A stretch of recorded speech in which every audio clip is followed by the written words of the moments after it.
सोलू रसोईमध्ये तुमचं स्वागत आहे। तेल न वापरता सुपर क्रिस्पी पापड कसे बनवाल याची ट्रिक मी तुम्हाला सांगते। व्हिडिओ शेवटपर्यंत बघा।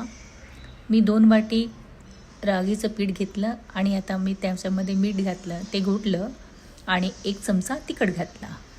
आता त्याला छान पूर्ण असं घोटायचं, पूर्ण व्यवस्थित छान मिक्स होईपर्यंत घोटायचं। 2 दिवस ठेवल्यामुळे ते चांगल्या तऱ्हेने आंबलं आणि हे पापड नाचणीचे आंबूसच चांगले लागतात, आंबट आणि खूप छान लागतात टेस्टीला। तुम्ही ते भाजूनही खाऊ शकता किंवा तळून खाऊ शकता। आता मी 1 तांब्या पाणी घेतला, म्हणजे 2 ग्लास पाणी टाकलंय मोठ्या ग्लासने आणि त्याला चांगलं उकळू द्यायचं।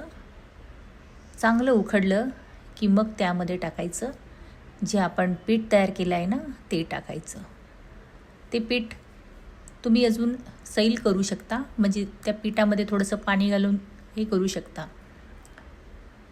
आणि आता घोटायचं, ते मस्त घोटायचं जोपर्यंत ते पूर्ण शिजत नाही तोपर्यंत, कारण पापड हे कच्चा राहिला नाही पाहिजे, कारण शिजायलाच त्याला वेळ लागतो आणि हलवत राहावं लागतं, कारण की ते गाठी होण्याची शक्यता असते। गाठी झाल्या नाही पाहिजे, पापड हा स्मूथ आलं पाहिजे।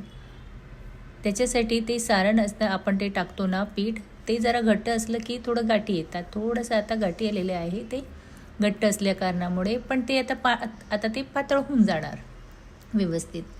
आता थोडंसं पापड हे गरम गरमच टाकायला पाहिजे, ही एक ट्रिक आहे, कारण की ते मग गाठी पडतात, ते पडू दिलं नाही पाहिजे। आता आपण सगळे पापड टाकूया। बघा, गरम गरम असं पडीने टाकले असे नाचणीचे पापड खायला खूप छान लागतात। तुम्ही घरी करून बघा, मुलांनाही आवडते आणि हेल्दी आणि स्वादिष्ट आहे। तुम्ही डाएटला यूज करू शकता, तर भाजूनही खाऊ शकता मस्त याच्यासोबत, आपल्या जेवणासोबत। किती छान झाले सुकलेही पापड। आता आपण या पापडाला छान आता फ्राय करूया। बघा किती मोठा पापड होतो फ्राय केल्याने। तुम्ही नवीन असाल तर माझ्या चॅनलला लाईक आणि सबस्क्राईब करा, अशीच मी नवीन नवीन रेसिपी घेऊन येणार।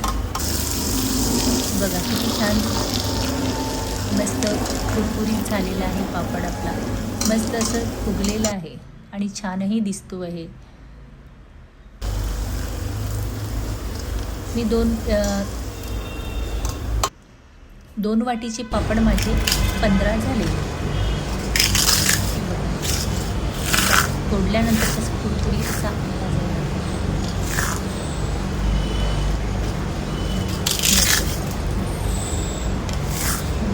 करून बघा, नाचणी पापड रागी।